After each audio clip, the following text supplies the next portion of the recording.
புது புது ட்ரெண்டிங் வீடியோக்களை பார்க்க நம்ம தமிழ் ட்ரெண்ட் சேனலை சப்ஸ்கிரைப் பண்ணிக்கோங்க. மறக்காம பக்கத்தில் இருக்கிற பெல் பட்டனை டச் பண்ணி ஆல் அப்படின்ற ஆப்ஷன் வரும், அதை அழுத்திக்கோங்க. அப்போதான் நாம போடுற புது புது வீடியோக்கள் உங்களுக்கு வந்து கொண்டே இருக்கும். சாத்தான்குளம் ஜெயராஜ் மற்றும் பென்னிஸ் வழக்கில் பார்த்தீங்கன்னா சம்பந்தப்பட்ட குற்றவாளிகளுக்கு, குறிப்பாக காவலர்களுக்கு, சம்பந்தப்பட்ட குற்றவாளி காவலர்களுக்கு இரட்டை மரண தண்டனை விதிக்கப்பட்டிருக்கின்றது.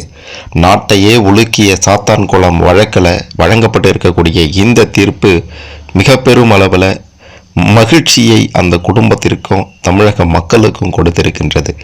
இப்படியாப்பட்ட ஒரு நிலையில் பார்த்தீங்கன்னா இந்த இரண்டு பேருக்கும் என்ன நடந்தது, ஏன் இப்படி ஒரு நிலைக்கு ஆளாக்கப்பட்டாங்க, மிக மிக முக்கியமாக இரட்டை மரண தண்டனை விதிக்கப்பட்டிருக்கின்றது. அப்படின்னா 2 முறை தூக்கிலிடப்படுவார்களா அப்படின்ற மிக முக்கியமான விஷயத்தை பற்றி இந்த வீடியோவில் தெளிவாக துல்லியமாக பார்க்க போகிறோம். கடைசி வர பார்த்தீங்கன்னா எல்லாமே உங்களுக்கு புரியும். அதுக்கு முன்னாடி இந்த தீர்ப்பானது மிகச்சரியான தீர்ப்பு, நீதிபதியை பாராட்டணும் அப்படின்ட்டு நினைக்கிறவங்க இந்த வீடியோவை மறக்காமல் லைக் பண்ணிக்கோங்க. சரி, வாங்க வீடியோக்குள்ளார போகலாம். தூத்துக்குடி மாவட்டம் சாத்தான்குளத்தை சேர்ந்த வியாபாரிகள் தான் ஜெயராஜ் மற்றும் அவருடைய மகன் பென்னிக்ஸ். கடந்த 2020ஆம் ஆண்டு கொரோனா ஊரடங்கில் பார்த்தீங்கன்னா கடையை திறந்து வைத்திருந்ததாக சொல்லி 2 பேரையும் காவல் நிலையம் அழைத்து சென்று இரவு முழுவதுமே போலீசார் சொல்ல முடியாத அளவிற்கு கொடுமைகளையும் சித்திரவதைகளையும் அந்த காவல் நிலைய காவலர்கள் கொடுத்தானுங்க. இதனால் இந்த 2 பேருமே இறந்துட்டாங்க. இந்த வழக்கை சிபிஐ விசாரித்தது. இதில் அப்போதைய போலீஸ் இன்ஸ்பெக்டராக இருந்த ஸ்ரீதர், சப் இன்ஸ்பெக்டர்கள் ரகு, கணேஷ், பாலகிருஷ்ணன் உட்பட 9 போலீசார் கைது செய்யப்பட்டு மதுரை மத்திய சிறையில் அடைக்கப்பட்டாங்க. இந்த வழக்கானது மதுரை மாவட்ட 1வது கூடுதல் செஷன்ஸ் கோர்ட்டில் விசாரிக்கப்பட்டு வந்தது. இந்த சம்பவம் தொடர்பாக சாத்தான்குளம் காவல் நிலையத்தில் பணியாற்றிய பெண் போலீசார் Revathi, Beulah, sub inspector Ravichandran உள்ளிட்டோர் சாட்சியம் அளித்தாங்க. அவங்களுக்கு மிகப்பெரிய ஒரு பாராட்டுக்கள். மொத்தமாக 100க்கும் மேற்பட்ட சாட்சிகள் இந்த வழக்கில் சேர்க்கப்பட்டாங்க.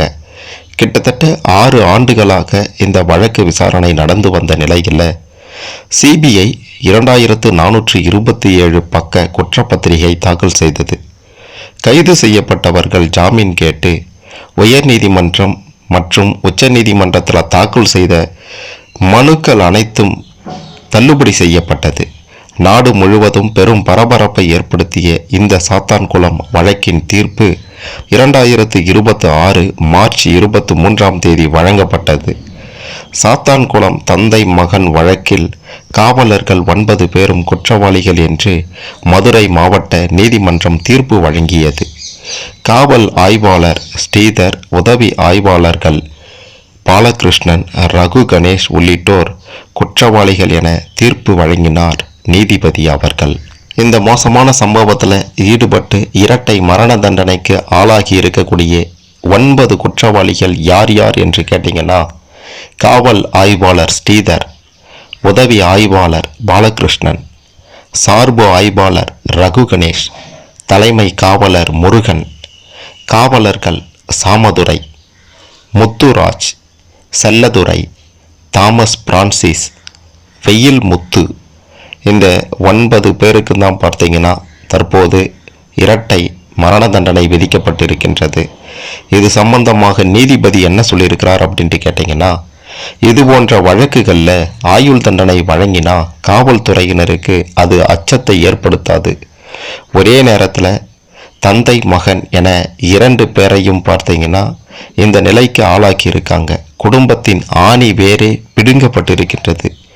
எதிர்காலத்தில் இது போல குற்றம் நிகழாமல் இருக்கணும் அப்படின்னா இந்த மாதிரியான ஒரு தீர்ப்பு நிச்சயம் வேண்டும் அப்படின்ட்டு நீதிமன்றம் நினைக்கின்றது என்று நீதிபதி முத்துக்குமரன் அவர்கள் உத்தரவிட்டார் அப்படின்றதும் குறிப்பிட வேண்டிய விஷயம்.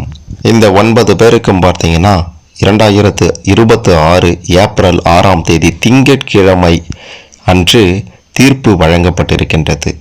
சாத்தான்குளம் வழக்கு அப்படின்றது அரிதினும் அரிதான வழக்கு.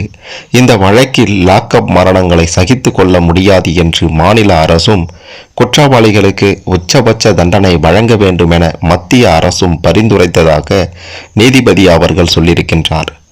காவல் நிலைய மரணம் மிக கொடியது. தந்தையும் மகனையும் இரக்கமின்றி அடித்ததை கொடூரமாகவே பார்க்க வேண்டும். காவல்துறை அதிகாரிகள் தங்கள் அதிகாரத்தை துஷ்பிரயோகம் செய்துள்ளதால இதை கொடுமையாகவே கருதப்படுது. எனவே சம்பந்தப்பட்ட குற்றவாளிகள் அனைவருக்கும் மரண தண்டனை விதிப்பதே சிறந்தது. சட்டத்தை காப்பாற்ற வேண்டிய இவர்கள் குற்ற செயல்களில் ஈடுபட்டிருக்காங்க.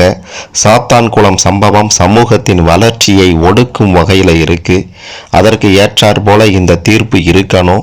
எதிர்காலத்திலையும் இது போன்ற சம்பவங்கள் நடைபெறாமல் இருக்க பொருளாதார ரீதியிலையும் தண்டனை இருக்க வேண்டும். எனவே இந்த வழக்கில் தொடர்புடைய 9 குற்றவாளிகளுக்கும் இரட்டை மரண தண்டனை விதிக்கப்படுது அப்படின்ட்டு நீதிபதி அவர்கள் தெரிவித்தார்.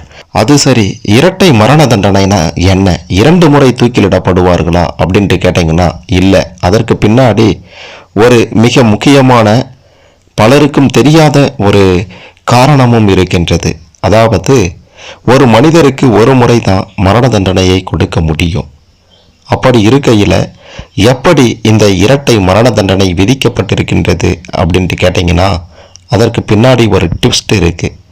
இந்திய தண்டனை சட்டங்களை பொறுத்த வரைக்கும் ஒவ்வொரு சம்பவத்துக்குமே, அதாவது ஒவ்வொரு கொலைக்குமே தனித்தனியாக குற்றப்பத்திரிகை தாக்கல் செய்யப்பட்டு விசாரணை மேற்கொள்ளப்படும். சாத்தான்குளம் வழக்கும் அப்படிதான் நடந்திருக்கு.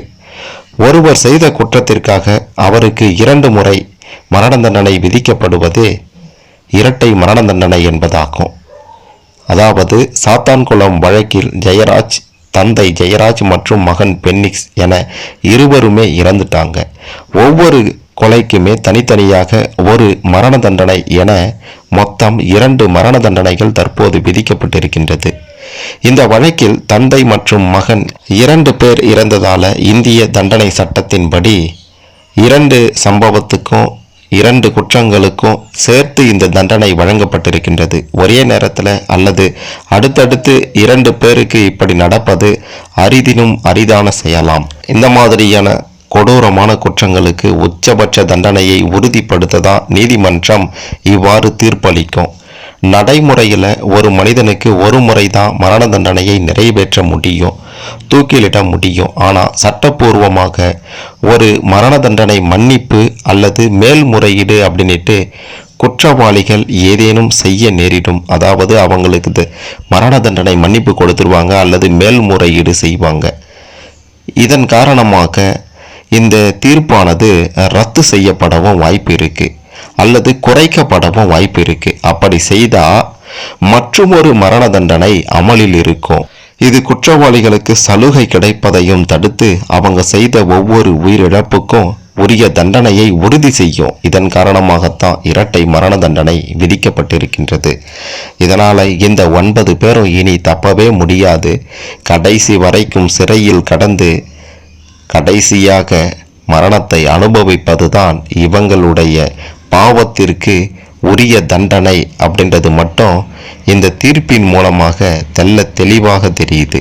இப்படிப்பட்ட ஒரு சிறப்பான தீர்ப்பை கொடுத்த நீதிபதி அவர்களுக்கு ஒரு பாராட்டை தெரிவிக்கணும் அப்படின்ட்டு நினைக்கிறவங்க மறக்காம கமெண்ட்ல சொல்லுங்க.